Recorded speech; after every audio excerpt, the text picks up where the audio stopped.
Hey guys, me, host Super Zorro. Thank you very much for tuning in. Look what I got. It's the brand new, well, it's not brand new anymore. These are quite old now, but it's brand new to me. It's the new Texas Chainsaw Massacre Leatherface action figure from Savage World. These are Savage World action figures. These are basically action figures made by Funko that are made to look like the figures you had back in the 80s when you were a kid. So whether that be He-Man or Thundercats or whatever, all the action figures came in that static arms like this, sort of like posed up, all hunched up with the knees bent. You like the He-Man traditional pose? Well, all these figures are based on that sort of old school style. And this is the Leatherface version. If you remember last year during my 31 Nights of Horror, I actually reviewed Jason and Freddy. So this year I've got Michael Myers and Leatherface, but today we're going to focus on Leatherface. I still need to find Hellraiser. Cannot find Hellraiser for love or money.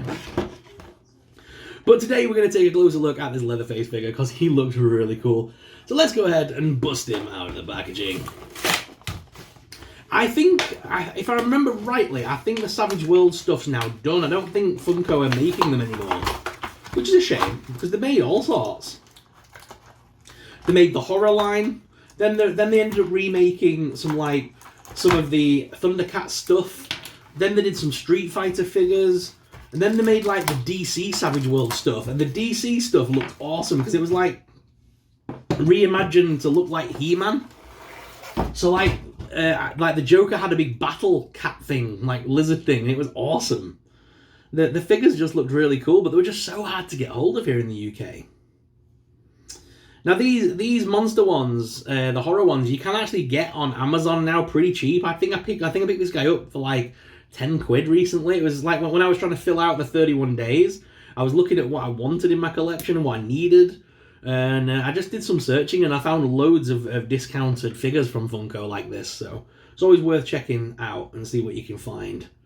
The figure itself is pretty sturdy. The legs are a little bit wobbly on these, but other than that, that's about all you're going to find wrong with them. They are really cool figs.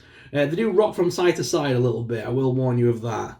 But either way, the figures look really nice. And you can definitely tell who that's meant to be, which is what I love about it. I love the fact that he's got his apron on, but he's not got the shirt on underneath. He's like bare-chested to look more savage. Now, he comes with two accessories that will pin onto this hand.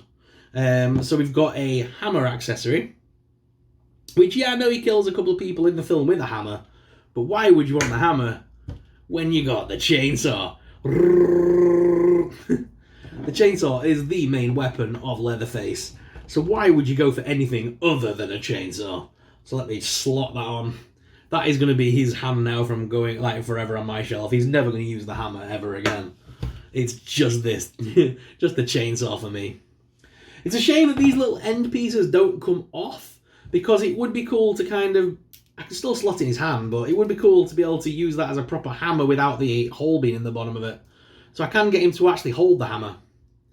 But either way, this is such a cool little figure. It is basically a 5 POA, so head does move left to right, arms move up and down, legs move up and down, and that's about your lot. There's no display pickles, so you do have to balance them, but that's not an issue. I love the fact that this will go with any of the old like Masters of the Universe Origins line.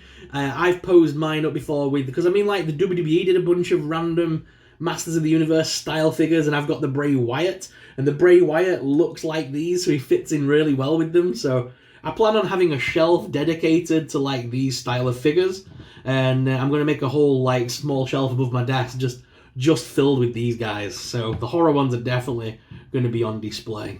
It's just about getting them into a pose where they're not going to fall over, because like I say, the legs on this one are pretty loose. They do get loose very quick on these figs. And it's just about getting the posing right, because obviously this one's quite heavy because of the accessories in his hands. So I might need to put the arms down to get the distribution of weight right. There we go. So as soon as I put his arms down, the distribution of the weight is a lot better, and it just stands. Awesome figure though. I don't really discourage anyone from getting them by saying, because they do go loose and they are trouble to stand sometimes. As you can see, as soon as I lift his legs out, he becomes a wobbly wobbler, but he still stands. So it's a good figure in my opinion. But let's jump down to the desk cam to you guys and get an up close personal look at Leatherface. So guys, here he is out of the packaging, and yeah, like I say, you can tell who it's meant to be, which is what I love. I love the splatter of blood there across the chest and the apron. He's got the chain around the waist with the with blooded hook on the end there that obviously he uses in the film to hang someone on, and I've put the hammer in his hand as well as an additional weapon. But yeah, I love the fact that you know who that's meant to be from that face, which is very cool. Down to the chainsawed hand. A very cool fig. Like I say, I really like these figures, the Savage Worlds. It's a shame that I haven't seen them make any new lines of this in a long time.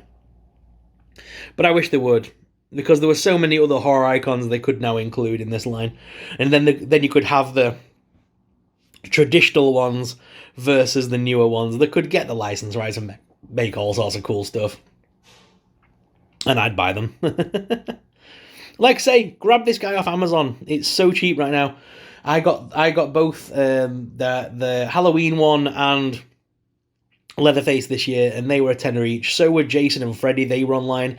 There just weren't any Hellraisers. Hellraisers seem to go for a little bit on eBay as well. So I do need to try and track down a Hellraiser at some point, but I'm not going to spend mega bucks on him. Hopefully I can drop on at a convention and try and find one loose maybe.